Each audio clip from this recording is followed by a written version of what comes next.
ఆ స్టేజ్ మీదే అడిగారు, చంద్రబాబు నాయుడు గారు అడిగారు, మంత్రిగా పవన్ కళ్యాణ్ గారు అక్కడే ఉన్నారు. ఓకే సార్ చేద్దాం సార్, చేసేద్దాం సార్ అని చెప్పారు. అయిపోయిన తర్వాత రేపు చేయొచ్చు, అదేదో నిన్న ప్రోగ్రామ్ జరుగుతుంది, ఆ ప్రోగ్రామ్కి సంబంధించినటువంటి కార్యక్రమం అయిపోయిన తర్వాత ఈ రోజో రేపో దానికి సంబంధించినటువంటి ఎస్టిమేషను ఇంకా పర్మిషన్స్ ఇవన్నీ చూసుకుని ఇవ్వచ్చు. బట్ అక్కడ పవన్ కళ్యాణ్ గారు ఉంది, ఆయన ఎంత స్పీడ్గా పనిచేస్తారు అనడానికి ఇదే నిదర్శనంగా చూడొచ్చు. మొన్న చూసాం, అంతకుముందు ఇంకొక రోడ్లు చూసాం. కరెక్ట్గా 18 నెలల్లో మనం ఎన్ని కార్యక్రమాలు ఇలాంటివి చూసామో మనం చెప్పాలంటే కొన్ని వందల్లోనే ఉన్నాయి.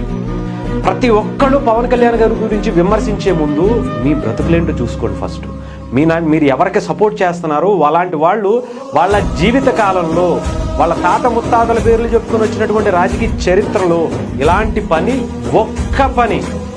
ఒక గంటలో చేసినటువంటి పని ఉంటే కనుక చూపించారు. అంతేగాని పవన్ కళ్యాణ్ గారు లాంటి ఒక నిజాయితీ పరుడు ఇంత జెట్ స్పీడ్లో దూసుకెళ్ళిపోతున్నటువంటి ఒక నాయకుడిని మనం ప్రతి దానికి తప్పు పట్టకూడదు.